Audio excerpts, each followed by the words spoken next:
আজকের যে ঘটনাটি, এই ঘটনাটি আমাদেরকে যিনি পাঠিয়েছিলেন তার নাম জুবায়ের ইসলাম। আপনাদের সকলের প্রিয় এবং খুব পরিচিত একটি নাম, যিনি বর্তমানে চট্টগ্রামের আগ্রাবাদে রয়েছেন। আজকের ঘটনাটির শিরোনাম হানাবাড়িতে আতঙ্ক। চলুন প্রিয় লিসেনার্স, কথা না বাড়িয়ে ঘটনায় চলে যাই। যেভাবে লেখা আছে সেভাবেই উপস্থাপন করার চেষ্টা করছি। এই ঘটনাটির সময়কাল 1984 সালের মাঝামাঝি সময়। ঘটনাটি ঘটেছিল চট্টগ্রামের কদমতলীর আশেপাশে কোন এক স্থানে। বাড়ির নাম এবং বেশ কিছু বিষয় সম্পর্কে না জানাতে বাড়ির মালিক অনুরোধ করেছেন, যার কারণে বিষয়টি জানানো যাচ্ছে না বলে দুঃখিত। এই বাড়িতে এখনো অনেক ভাড়াটিয়া থাকেন। বাড়িটি নির্মাণ করা হয় এক গলির শেষ দিকে অনেকখানি জায়গা নিয়ে। বেশ বড়ই বলা যায় বিল্ডিংটিকে। 6 তলা বিশিষ্ট সেই বাড়ির গেট দিয়ে ঢোকার পরেই উপরে ওঠা সিঁড়ি। সিঁড়ির বাম পাশ দিয়ে করিডোরের মতো স্পেস রয়েছে। সেদিক দিয়ে হেঁটে একটু ভেতরে গেলে ছোট্ট একটু উঠানের মতো জায়গা। এই উঠানের পশ্চিম দিকের দুটি ঘর নিয়ে আজকের এই ঘটনা। এই ঘটনাটি শুরু এই বাড়ি নির্মাণের সময় থেকে।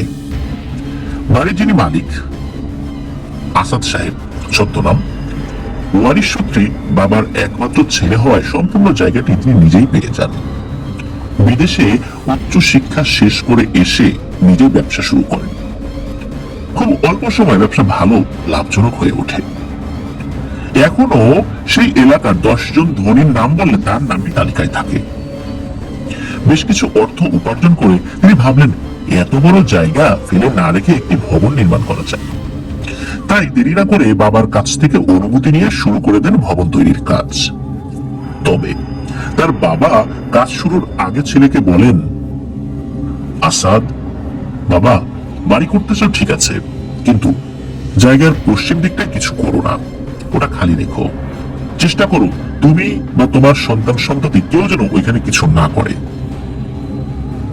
আসাদ সাহেব তার বাবাকে কেন পারবেন না এই প্রশ্ন জিজ্ঞেস করলে উত্তরে তার বাবা শুধু বললেন, ওই জায়গায় অনেক আগে একটা ঘর ও তার পাশে একটি কবরস্থান ছিল। সেই ঘরে আমার দাদা নাকি কবিরাজির কাজ করতেন।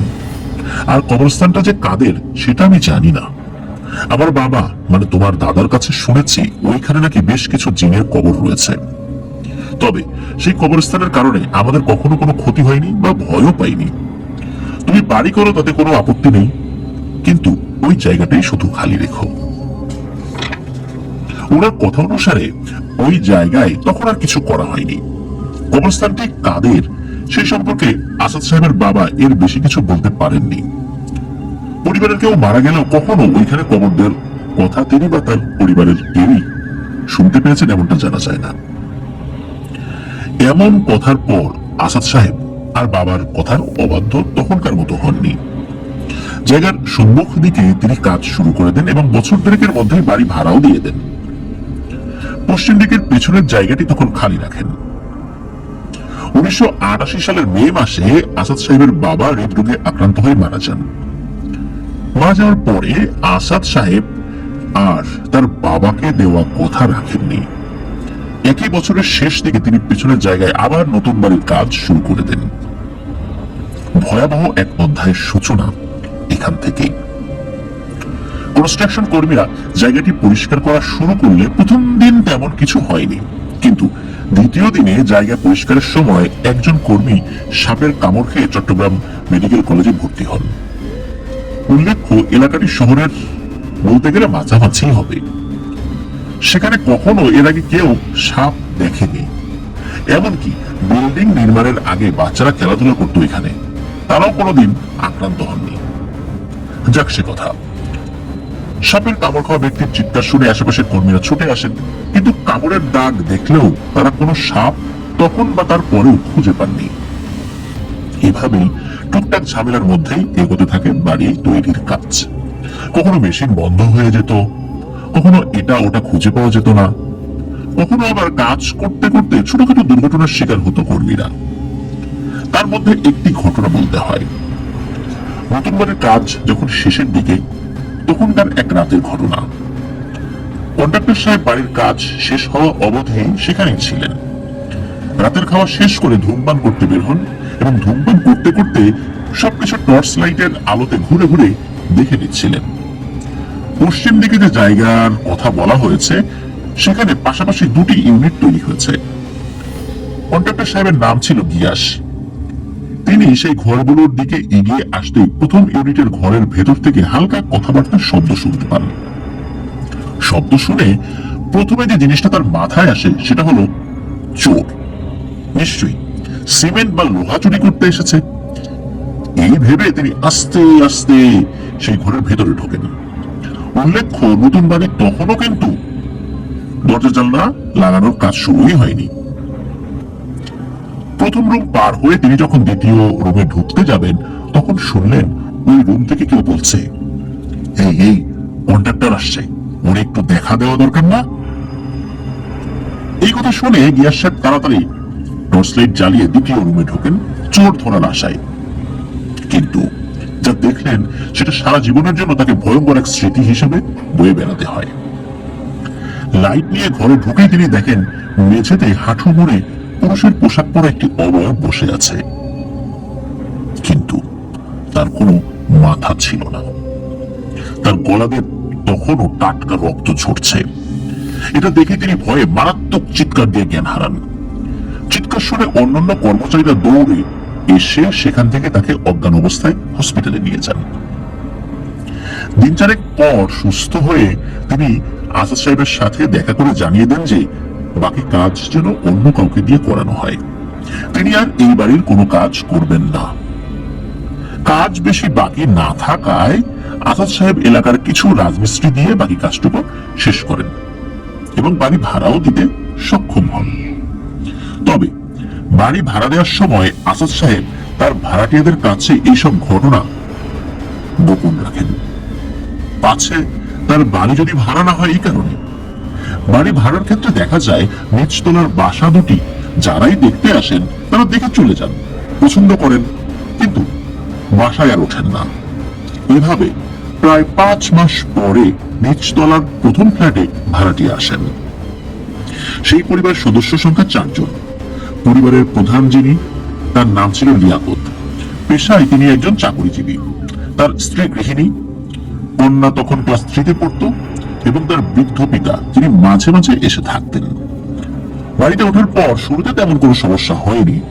সবকিছু গোছগাছ করে নিয়ে সুন্দরভাবে তাদের জীবন কাটছিল, কিন্তু সেটা ছিল খুব অল্প সময়ের জন্য।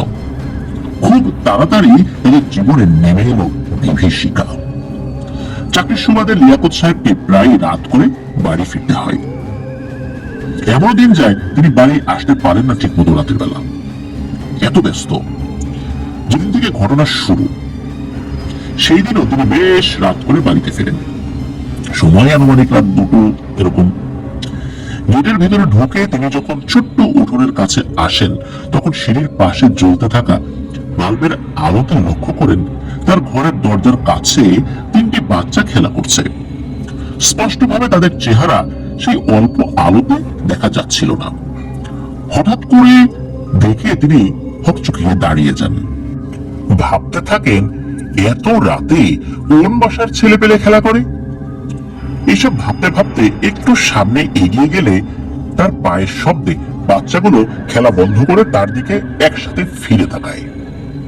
লিয়াকত সাহেব দেখতে পান সবগুলো বাচ্চার চেহারা আগুনে পোড়া মানুষের মতো এবং তারা সবাই জিভ বের করে তার দিকেই তাকিয়ে আছে।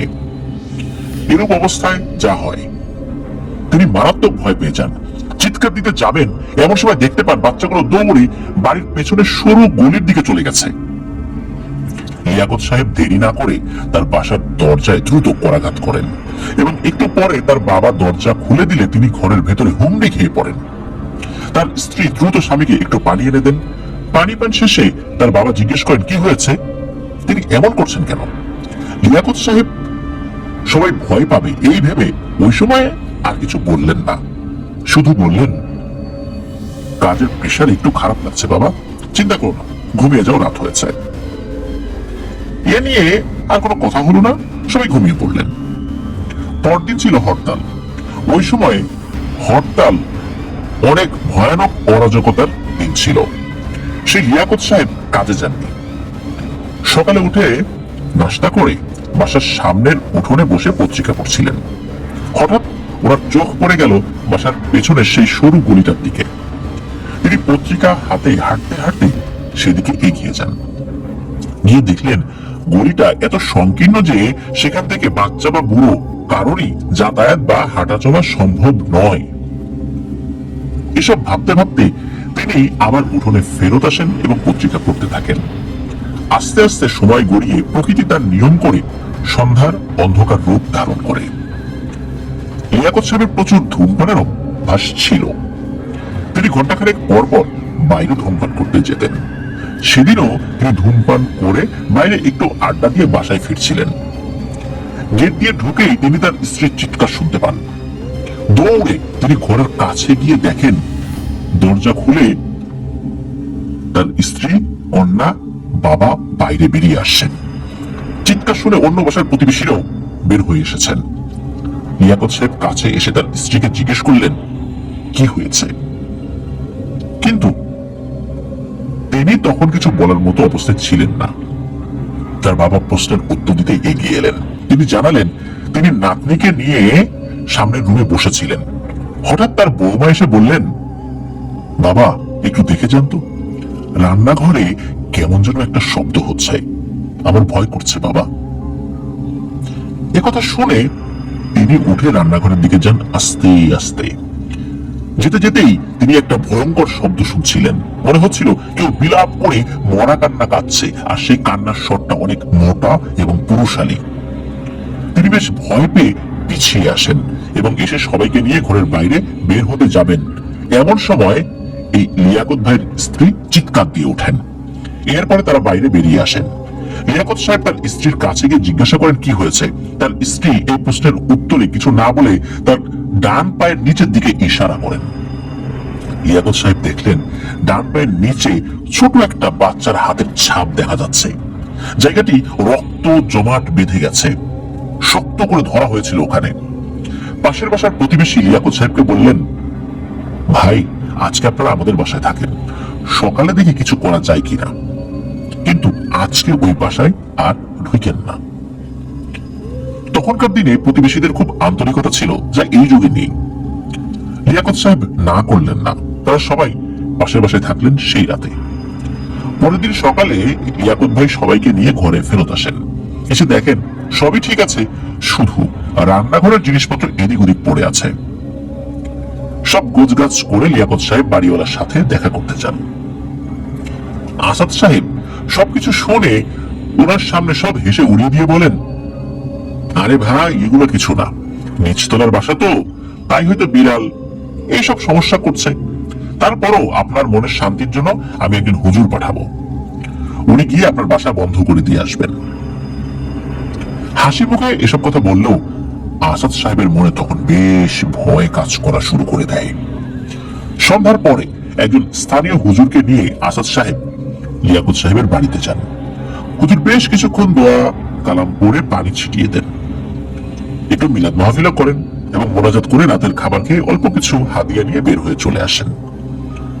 ঘটনার ভয়াবহতা সেদিন থেকে মূলত শুরু হয়। রাতের খাবার খেয়ে কিছুটা নির্ভয় সবাই শুয়ে পড়েন। রাত কত হবে সঠিক বলা যাবে না, তবে বেশ রাত হয়েছিল তখন। লিয়াকত সাহেবের প্রচন্ড পানির তৃষ্ণা পায়। তিনি উঠে রান্নাঘরের দিকে হেঁটে যান এবং রান্নাঘরের বাতি জ্বালিয়ে যা দেখেন তার আসলে কোনো ব্যাখ্যা হয় না। তিনি দেখেন তার বৃদ্ধ বাবা রান্নাঘরে মেঝেতে হাঁটু মুড়ে বসে তার মেয়ের মাথার ভেতর থেকে মগজ খুবলে খুবলে খাচ্ছে। উনি ভয়ে চিৎকার দিতে যাবেন, এমন সময় ঘরের ভেতরে শুয়ে থাকা ওনার স্ত্রী চিৎকার দিয়ে ওঠেন। লিয়াকত সাহেব সাহস না হারিয়ে ঘুরে ঘরের ভেতরে দৌড়ে আসেন আর দেখেন ওনার খাটের পাশে দাঁড়িয়ে সিলিং পর্যন্ত লম্বা কালো আলখেল্লা পরিহিত এক অবয়ব খাট ধরে ঝাঁকাচ্ছে। আবছা অন্ধকারে অবয়বটির মুখ এক নজর দেখেছিলেন লিয়াকত সাহেব। সেই মুখ তার চেনা কোনো মানুষ বা প্রাণীর নয়। সেই মুখ দেখে ওনার মনে হয়েছিল আগুনে বা অ্যাসিডে ঝলসে যাওয়া কোনো কুকুরের মুখ, কিন্তু তার চোখের স্থানটি সেলাই করা। এসব দেখে সহ্য করতে পারলেন না লিয়াকত সাহেব। তিনি জোরে এক চিৎকার দিয়েই জ্ঞান হারান। তখন সামনের রুম থেকে ওনার বাবা পবিত্র কোরআন শরীফ বুকে নিয়ে দৌড়ে আসেন। উনি দৌড়ে আসতেই অবয়বটি সিলিং ফুলে উপরের দিকে মিলিয়ে যায়। এরপরে লিয়াকত সাহেবের বাবা পাশের বাসা থেকে প্রতিবেশীদের ডেকে আনেন। সবাই মিলে ধরাধরি করে লিয়াকত সাহেবকে খাটের উপরে শুইয়ে দেন। অনেক রাত হয়ে যাওয়ায় ডাক্তার ডাকতে পারেননি। তখন সকালে ফজরের আজান দিচ্ছিল। তখন লিয়াকত সাহেব ধর্মর করে নিজেই উঠে যান এবং ওনার বাচ্চাকে এবং স্ত্রীকে দেখে স্বস্তি বোধ করেন। আশ্চর্যের বিষয়, রাতে লম্বা সেই অভাবটি চলে যাওয়ার পর থেকে তার স্ত্রী বেশ স্বতঃস্ফূর্ত হয়ে যান। এত কিছু হলো তা নিয়ে ওনার বিন্দুমাত্র আগ্রহ দেখা গেল না, বরং তিনি তার স্বামীকে ভয় পাওয়া নিয়ে হাসি তামাশা করতে লাগলেন। বিষয়টি লিয়াকত সাহেব এবং তার বাবা দুজনেই চোখেই একটু পটু লাগে এবং লাগাটাই স্বাভাবিক। তখন এটা নিয়ে কথা না বাড়িয়ে লিয়াকত সাহেব সিদ্ধান্ত নেন এই বাসায় তিনি আর থাকবেন না। কিন্তু সিদ্ধান্ত নিলে তো আর হয় না, নতুন একটা বাসা না পাওয়া পর্যন্ত কোথাও তো যেতে পারছেন না। পরদিন তিনি প্রতিবেশীদের পরামর্শে একজন হুজুরের সাথে সকালে দেখা করতে যান, যাকে এলাকার সবাই কালা হুজুর নামে চেনেন। এই সকল অতিপ্রাকৃত বিষয় সমাধানে ওনার বেশ নাম ডাক ছিল। তিনি সবকিছু শুনলেন লিয়াকত সাহেবের কাছ থেকে। শুনে তিনি একটি কাচের বোতলে একটু পানি পড়া দিয়ে বললেন, এই পানিটা খাওয়া যাবে না, শুধু গোসলের সময় একটু মিশিয়ে গোসল করতে হবে। এই বলে হুজুর বিদায় দেন লিয়াকত সাহেবকে। লিয়াকত সাহেব পানি নিয়ে বাসায় চলে আসেন এবং সবাইকে হুজুরের দেওয়া পানি দেখিয়ে তার স্ত্রীকে বলেন, কাল থেকে সবাই গোসলের সময় এই পানি মিশিয়ে গোসল করবে, নাও এটা এক জায়গায় রাখো। এই বলে তিনি যখন পানির বোতল স্ত্রীর হাতে হস্তান্তর করছিলেন, তখন স্ত্রীর হাতে ফসকে বোতল মাটিতে পড়ে ভেঙে চুরমার হয়ে যায়। হাত থেকে বোতল এভাবে ফসকে মাটিতে চুরমার হয়ে গেল। লিয়াকত সাহেব খুব রেগে গিয়ে স্ত্রীকে একটা থাপ্পড় দেন, কিন্তু এর ফলাফল সম্পর্কে তিনি যদি জানতেন তাহলে হয়তো তা করতেন না। চড় খেয়ে তার স্ত্রী মারাত্মক রকমের ক্ষেপে ওঠেন এবং মাটিতে পড়ে থাকা কাঁচের বোতলের টুকরো হাতে নিয়ে স্বামীর উপরে ঝাঁপিয়ে পড়েন এবং লিয়াকত সাহেবকে চিৎকার দিতে বাধ্য করেন। উনি নিজেও চিৎকার করে লিয়াকত সাহেবকে নিচে ফেলে উপর্যুপুরি আঘাত হানেন ওই কাঁচের টুকরো দিয়ে। প্রায় 4 থেকে 5 বার আঘাত হানার পর আরো আঘাত করতে যাবেন, এমন সময় লিয়াকত সাহেবের বাবা ওনাকে ধরে ফেলেন আর চিৎকার করে পাশের প্রতিবেশীদের ডাকতে থাকেন। প্রতিবেশীরা দৌড়ে এসে ওনার স্ত্রীকে সামলাতে থাকেন।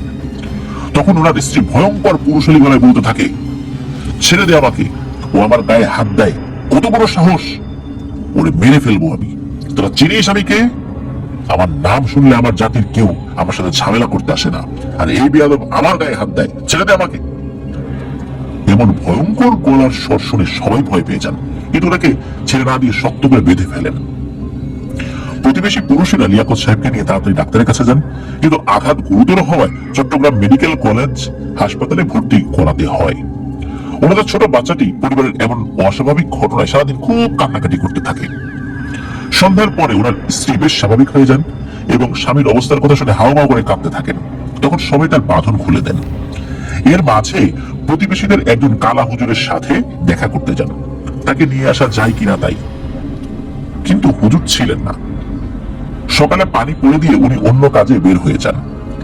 রাতে প্রতিবেশীরা হাসপাতাল থেকে ফিরে আসার পর লিয়াকত সাহেবের স্ত্রী শ্বশুরকে খুব অনুরোধ করেন, বাবা আপনি একটু হাসপাতালে যান, ওর কাছেই থাকেন, আমি এখন বেশ সুস্থ আছি।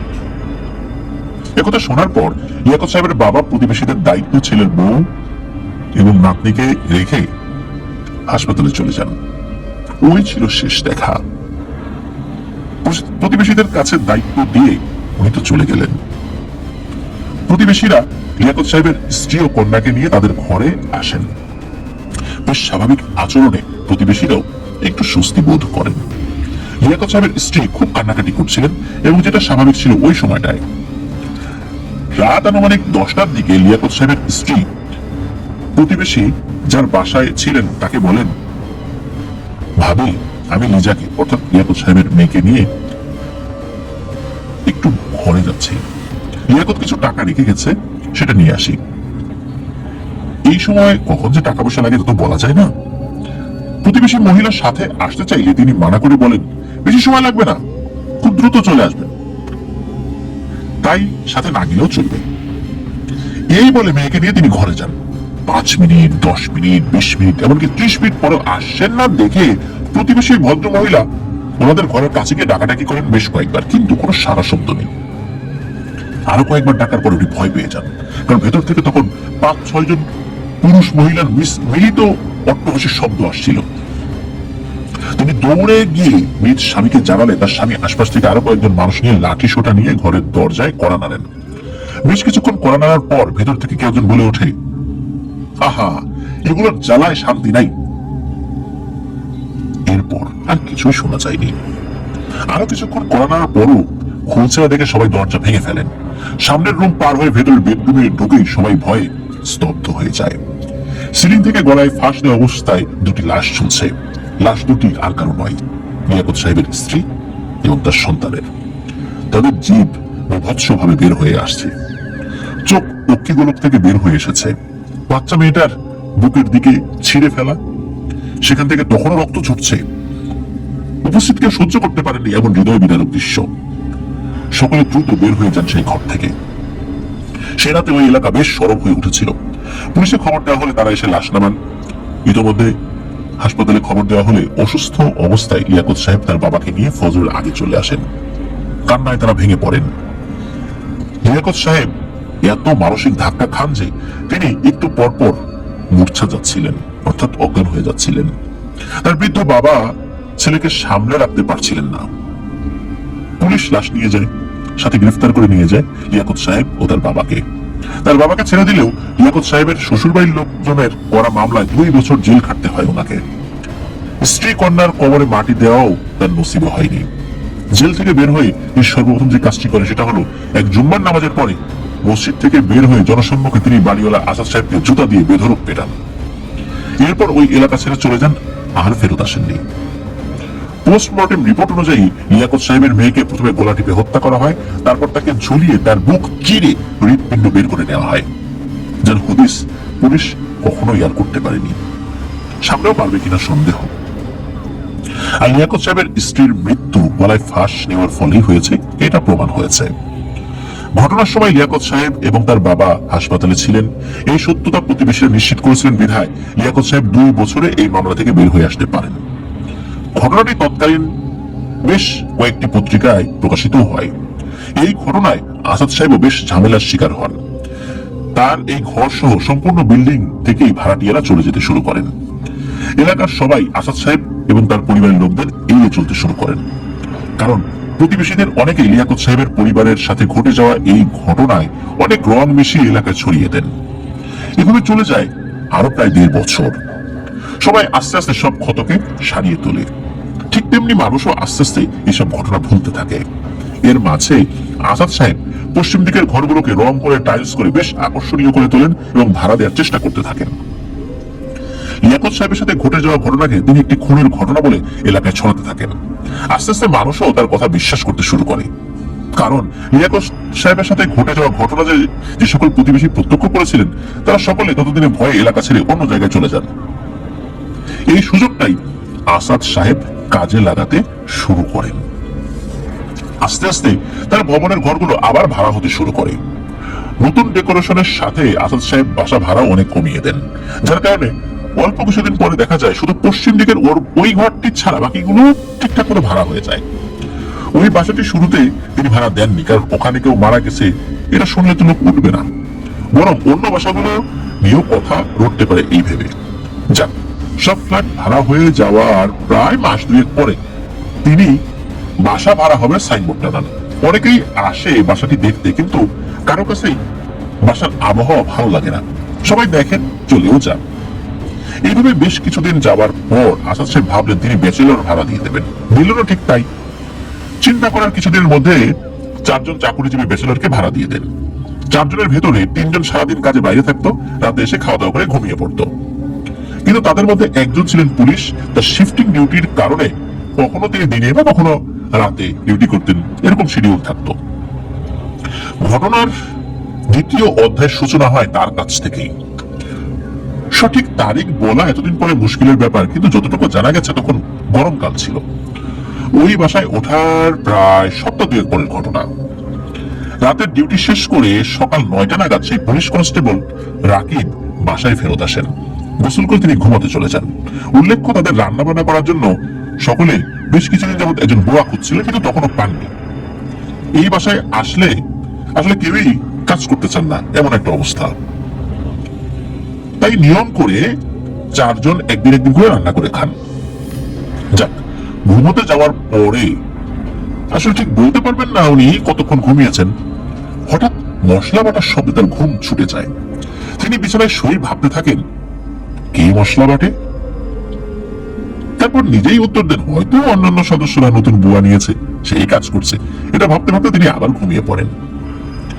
ঘুমের ভেতরে তিনি স্বপ্নে দেখেন তিনি তার বিছানায় শুয়ে আছেন, আর তার খাটের পাশে দাঁড়িয়ে সাদা কাপড় পরা অনেক নারী পুরুষ নিজেদের মধ্যে কথা বলছে। তাকে উঠে বসতে দেখে তারা সকলে কথা থামিয়ে দেয়, আর তার দিকে একসাথে ঘুরে তাকায়। সবাই একসাথে বলে ওঠে, রাকিব, এখনো ঘুমাচ্ছ? আসো, ভেতরের ঘরে সবাই তোমার জন্য অপেক্ষা করছে।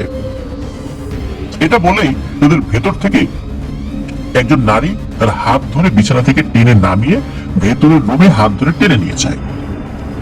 সেই রুমে ঢুকেই রাকিব সাহেব মারাত্মক ভয় পেয়ে যান। তিনি দেখেন ভেতরের রুমের সিলিং থেকে তার 3 জন রুমমেটের মৃতদেহ ফাঁসি দেওয়া অবস্থায় সিলিং থেকে ঝুলছে। এটা দেখে ঘুমের ভেতরেই তিনি চিৎকার দিয়ে ওঠেন এবং তার ঘুম ভেঙে যায়। রাকিব সাহেব বেশ সাহসী মানুষ ছিলেন, যেহেতু পুলিশে চাকরি করতেন।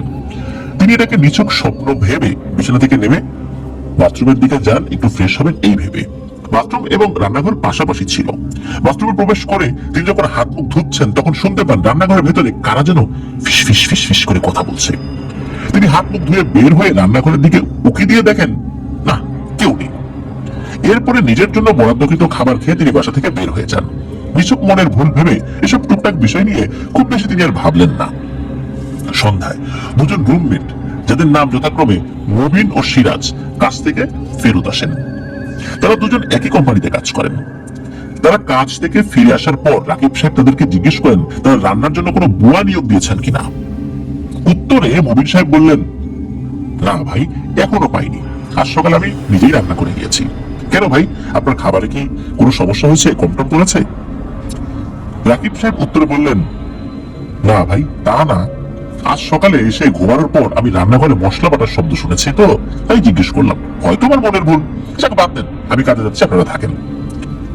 এই বলে রাকিব সাহেব উঠে তৈরি হয়ে কাজে চলে যান। স্বপ্নের ব্যাপারটা তিনি আর কাউকে জানালেন না। চতুর্থ সদস্য নাম সিফাত সাহেব, তিনি কাজ থেকে ফিরে আসলে 3 জনে মিলে খাওয়া দাওয়া সেরে কিছুক্ষণ কার্ড খেলে শুয়ে পড়েন।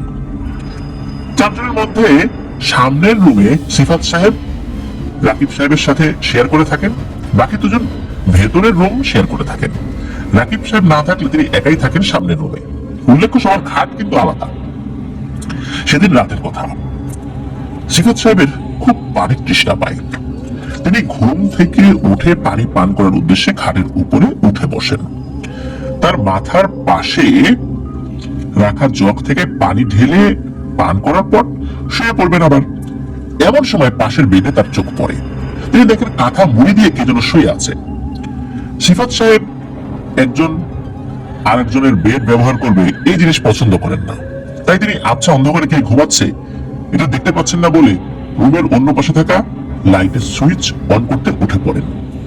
বিছানা থেকে নেমে লাইটের কাছে গিয়েছেন, এমন সময় ওই পাশের খাট থেকে কর্কশ কণ্ঠে কে যেন ওনাকে বলে ওঠে, বাতি জ্বালাস না, ভয় পাবি।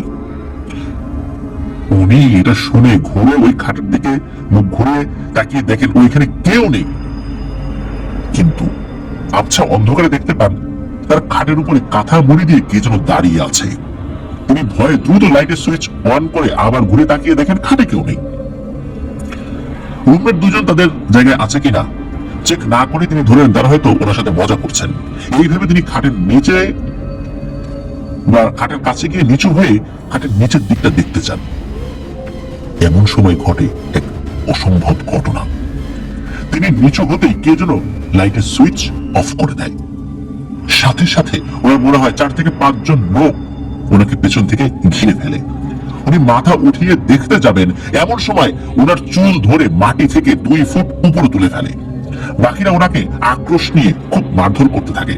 উনি মার খাচ্ছিলেন ঠিকই, কিন্তু ওনার মুখ থেকে কোনো শব্দ বের হচ্ছিল না, কারণ লোমশ একটি হাত ওনার মুখ চেপে ধরে রেখেছিল। এভাবে মারতে থাকার সময় হুটোপুটিতে ওনার পায়ে লেগে ওনার মাথার কাছে চকটি শব্দ করে ফ্লোরে পড়ে যায়। এই শব্দটুকুই আল্লাহর অশেষ সহমতে সেদিন তার জীবন বাঁচাতে সাহায্য করেছিল। শব্দ শুনে অপর রুমে ঘুমিয়ে থাকা মুবিন এবং সিরাজ সাহেবের ঘুম ভেঙে যায়। তারা উঠে নিজেদের রুমের বাতি জ্বেলে দৌড়ে এই রুমের মুখে এসে এই ভয়ঙ্কর দৃশ্য দেখতে পান। রুমের ভেতর থেকে আসা অল্প আলোতে তাদের চেহারা দেখা যাচ্ছিল না বটে, কিন্তু এটা বোঝা যাচ্ছিল তারা এখন মার বন্ধ করে মাথা ঘুরিয়ে ওনাদের দিকে তাকিয়েছেন। সিরাজ সাহেব ভয়ে প্রথমে চিৎকার করে ওঠেন। তার চিৎকারের শব্দে বা যে কোনো কারণেই হোক অবয়বগুলো সিফাত সাহেবকে ছেড়ে দিয়ে শূন্যে ভাসতে ভাসতে ঘরের সিলিং ফুলে উপরে চলে যায়। ততক্ষণে মারাত্মক ভয় ও মার খেয়ে সিফাত সাহেব অজ্ঞান হয়ে যান। সিরাজ সাহেব ও মুবিন সাহেব দৌড়ে ওনার কাছে আসেন এবং দ্রুত দরজা খুলে ওনাকে বাইরে নিয়ে বেরিয়ে যান। ওনাদের চিৎকার চেঁচামেচিতে আশেপাশের লোকজন বের হয়ে আসেন। আগের কোনো ভাড়াটিয়া তো নিশ্চয় তখন আর ছিল না। তখনকার সময় ব্যাচেলারদের সাথে খুব বেশি আন্তরিকও ওই সময় কেউ ছিলেন না, তাই অল্প স্বল্প কথা জিজ্ঞেস করে যে যার বাসায় চলে যান। ঘর তালা দিয়ে সিফাত সাহেবকে নিয়ে স্থানীয় একটি হসপিটালে চলে যান তারা। আর তেমন কিছু হয়নি। আনুমানিক সকাল 9টায় রাকিব সাহেব কাজ থেকে ফেরত আসেন। এসে আশেপাশের মানুষের কাছে সিফাত সাহেবের কথা জানতে পেরে বেশ অবাক হন, যদিও আশেপাশের মানুষ কি হয়েছে সেটা ওইভাবে বলতে পারেননি। তবে রাকিব সাহেবকে বলেছেন তারা হয়তো নেশা টেশা করে উল্টাপাল্টা কিছু বলেছে। রাকিব সাহেব তার রুমমেটদের চেনেন, তাই ওনাদের কথায় কান না দিয়ে নিজের কাছে থাকা চাবি দিয়ে দরজা খুলে ঘরে প্রবেশ করে গোসলের উদ্দেশ্যে বাথরুমে যান। বাথরুমের কল ছেড়ে বের হয়ে আসেন, কারণ রান্নার জোগাড়ে আজ কেউ নাই। আজ নিজের রান্না নিজে করে খেতে হবে। রান্নাঘরে এবং বাথরুম পাশাপাশি। রান্নাঘরে এসে কি আছে দেখছিলেন। এমন সময় মনে হলো বাথরুমের পানির শব্দ তিনি পাচ্ছেন না। উঠে বাথরুমে গিয়ে দেখেন কল বন্ধ করা। মনের ভুলে বন্ধ করে দিয়েছেন ভেবে আবার কল চালু করে বের হয়ে আসেন। এবার তিনি স্পষ্ট শুনতে পান কেউ কল ঘুরিয়ে বন্ধ করে দিচ্ছে। কল ঘোরালে এক ধরনের ক্যাচ ক্যাচ ক্যাচ ক্যাচ শব্দ হয় কোনো কোনো কলে। সাথে সাথে উঠে বাথরুমে উকি দিয়ে উনি দেখেন কিছুই নেই, মানে উনি কিছুই দেখতে পাননি, শুধু কল বন্ধ পেয়েছেন। এবার পানির কল ছেড়ে পেছনে ঘুরতেই দেখতে পান সাদা আলখেল্লা পরা পোড়া মুখ নিয়ে লম্বা একটি অবয়ব তার সামনে দাঁড়িয়ে। অবয়বটি তাকে কর্কশ গলায় বলে ওঠে, আমাদের কবরের উপর কেউ থাকতে পারবে না। এটা বলে প্রচন্ড জোরে একটি থাপ্পড় দিয়ে উপরের দিকে মিলিয়ে যায়। মারাত্মক ব্যথায় কোকাতে কোকাতে তিনি বাথরুম থেকে বের হয়ে দৌড়ে ঘর থেকে বের হয়ে যান। বাইরে এসে নিজের কানে হাত দিয়ে দেখেন কান দিয়ে রক্ত পড়ছে। দেরি না করে তাড়াতাড়ি কোনো মতে ঘরে তালা দিয়ে ডাক্তারের কাছে ছুটে যান, কিন্তু স্থানীয় ডাক্তার কিছু করতে না পারায় আবার পাশের এক হাসপাতালে যেতে হয় তাকে। পরীক্ষা নিরীক্ষা শেষে ডাক্তার জানান তার কানের পর্দায় বেশ আঘাত লেগেছে, সাবধানে থাকতে হবে এখন থেকে। বিভিন্ন রকমের পরামর্শ দিয়ে দেন, ওষুধ দিয়ে দেন তারা। ওষুধ নিয়ে বের হয়ে আসছেন, এমন সময় সিরাজ সাহেবকে হাসপাতালের নিচে দেখতে পান। রাকিব সাহেব সব খুলে বলেন তাকে, তিনিও রাতের ঘটনা খুলে বলেন রাকিব সাহেবকে। এরপরে তারা দুজন হাসপাতালে অবস্থানরত আরেক সদস্য মুবিন সাহেবকে নিয়ে ফেরত আসেন বাসায়। তবে নিজেদের বাসায় না গিয়ে তারা বাড়িওয়ালার বাসায় যান। বাড়িওয়ালাকে চেপে ধরতে তিনি আস্তে আস্তে সবকিছু খুলে বলেন, তার বাবার বলা সেই কথাগুলো। ওই বাসায় মা মেয়ের রহস্যময় মৃত্যুর কথা সবকিছুই বলেন। এসব কথা তাদের কাছে গোপন করে রাকিব সাহেবের মাথা গরম হয়ে যায়। তিনি আসাদ সাহেবকে সজোরে একটি চর দিয়ে সবাইকে নিয়ে বের হয়ে আসেন। আরো কিছু লোকজন সাথে নিয়ে নিজেদের প্রয়োজনীয় জিনিস নিয়ে সেদিন সন্ধ্যায় বাসা ছেড়ে দেন। কিছুদিন পরে এসে যার যা জিনিস নিয়ে অন্যত্র চলে যান। এরপরে আর ওই বাসাটি আসাদ সাহেব ভাড়া দিতে পারেননি। যারাই বাসা দেখতে আসে তারা সকলেই স্বপ্নে উল্টো পাল্টা জিনিস দেখেন, পরে আর ওঠেন না। এভাবে বাসা দেখতে আসে কিন্তু ভাড়া হচ্ছে না দেখে আসাদ সাহেব ওই বাসাটি আর ভাড়া দেবেন না বলে মনস্থির করেন।